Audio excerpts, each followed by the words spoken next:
Should the New York Knicks go out and trade for Jaylen Brown? We're going to break it down on today's show. You're watching Knicks Now by Chat Sports. I'm your host, Marshall Green. The trade rumors surrounding Jaylen Brown are already heating up after a disappointing series, not just for himself, because that was really disappointing, but also for the rest of the Boston Celtics. And the Boston Celtics, they have some tough decisions to make this upcoming offseason. Jaylen Brown and Jason Tatum are both contract extension eligible, and with both of those guys being all NBA players, they both have supermax contracts on the table. Jaylen Brown's was 5 years, $295 million extension, and then Jason Tatum with the Boston Celtics could sign a 5-year, $318 million extension. So the Boston Celtics may pony up $500 million over the next 5 seasons for 2 players that have a bunch of beta tendencies. They have a bunch of tough decisions to make. They have to figure out, do they want to run it back with those 2 guys for the next 4, 5, 6 years, or do they want to take a turn and potentially see if they can find another avenue to getting to the Larry O.B.? Because the Celtics, they've won just 1 NBA championship since the mid-1980s. Kind of bad. The Knicks are watching the Boston Celtics, no doubt about it. They have their eyes on this situation.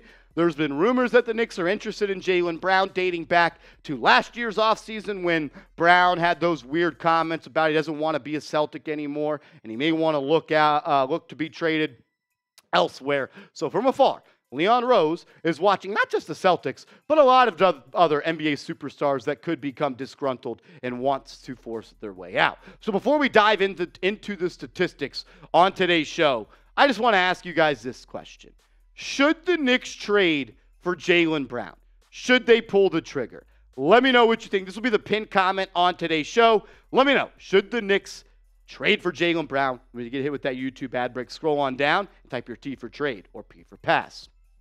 My man Xavier Justin, who does some work with Knicks Film School, an awesome follow on Twitter. Give him a follow. He tweeted this out back in February of 2023, right around the All-Star game. And he said, I have to say it. Jaylen Brown is the least deserving All-Star in the NBA, and he has some numbers to back it up. He said his raw on-off splits, he is a -6.3, which was the second worst on the Boston Celtics at the NBA All-Star break. His Raptor score was just +0.3, which ranks 107th in the NBA. His LeBron score was 60th in the NBA. His BPM, 60th in the NBA. His effective field goal percentage and his true shooting percentage, just 55% and 59%, which is right around the NBA average. He was 64th in rebound percentage, 88th in assist percentage, and 77th in steal percentage, which tells me he doesn't affect the game in a multitude of areas.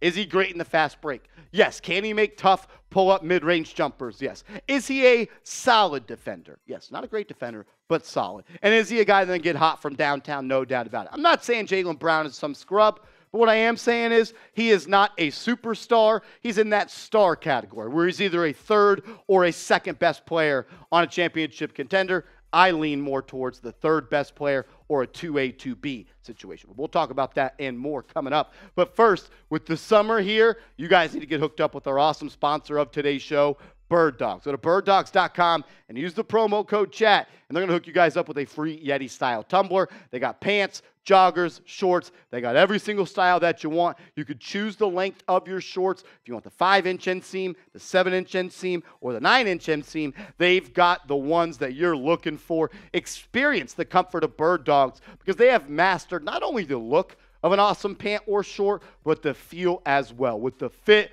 comfort, and versatility, the built-in liner, you are going to be looking good for every single different occasion. You can wear them to work. You can wear them to the gym. You can wear them to go play golf. You can wear them to go grab some drinks. Or maybe you could even wear them when you see Jaylen Brown fold like a lawn chair in Game 7. Just get hooked up with our sponsor. Support the show. We'd appreciate it. birddogs.com. Promo code CHAT. Links in the comments and description. We got to be honest with ourselves. Jaylen Brown was absolutely awful against the Miami Heat in the Eastern Conference semifinals where that series went to 7 games. He was not good. And I think that's putting it lightly. He was quite literally, probably when it comes to minutes played, the worst player in that series. I think it's fair to say he might be a fraud. This man was getting denied by Duncan Robinson and just refused to go get the basketball. He did not want to be a part of the game. He wanted big bro Jason Tatum and Marcus Smart to always take the tough shots. How does that always work out? Marcus Smart is always the guy taking the game-ending shot for the Celtics because Jaylen Brown turns into a little corner boy like Reggie Bullock was when he was on the New York Knicks. I think it's also safe to say that Julius Randle and Jaylen Brown are very, very similar. I don't really think it's all that much different. And I saw somebody post this on the internet. I'm somebody. Because it's the damn truth. They're the same player, and they put together the same pathetic performance against the Miami Heat. And the data, take that for data, backs it up. They both averaged 19 points per game. Randle averaged almost 11 rebounds, just 6 for Jaylen Brown. Obviously different positions, so I'm not going to look too much into that. But it comes to assist. Somehow Randle averages more assists than Jaylen Brown, but they average still, both of them, almost as many turnovers as assists, but actually Brown averages more turnovers than assists. Their field goal percentage, both 41 against the Miami Heat, but man, did I not think anyone could ever miss more threes in a series than Julius Randle against the Heat. And Jaylen Brown said, watch this. He shot not one, not two, but 16% from three.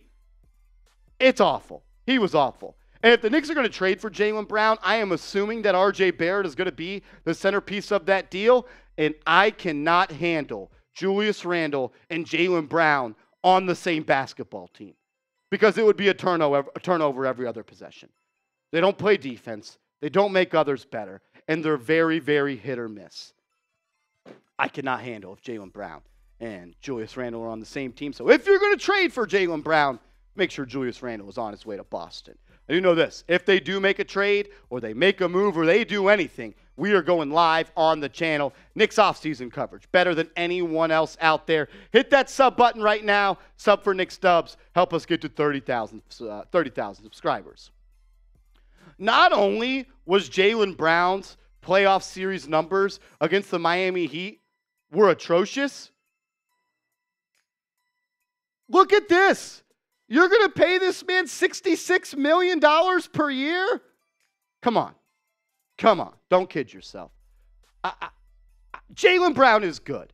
He is good, no doubt about it. I think he is a good player. He's an all-star player, and I would label him as a star in the NBA. But he ain't that good. He ain't worth no $60 million per year. Not even close. And he is good, but he's not worth a max deal. Not at all. He has got semi-better every single year. The points per game continues to go up. But I am still just hungry for that next step from Jaylen Brown when he becomes a superstar and becomes a guy that hates to lose instead of likes to win. Because I think that's the fear that I have. I don't think that Jaylen Brown hates to lose. That's my problem with him. And I'm not sold on him.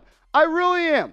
I don't think that Jaylen Brown can be a second-best player on a team and you win an NBA championship. Because if the man is getting paid $66 million per year, he has to be your second-best player. And I just don't think the math's right there. I don't think he can be the second-best player on a team if you're winning an NBA title, unless that third player is just as good. If that's the case, then I think he can do that. And also, I think the fit on the Knicks is a little bit weird. Because let's say you trade Julius Randle for him. Having R.J. Barrett and Jaylen Brown as your 2 and 3, two ball-dominant guys that don't play defense and have inconsistent shots from downtown, I don't think that works all that well. And then if you trade R.J. Barrett, we talked about it. You can't have turnover Randle and turnover Brown on the floor at the same time.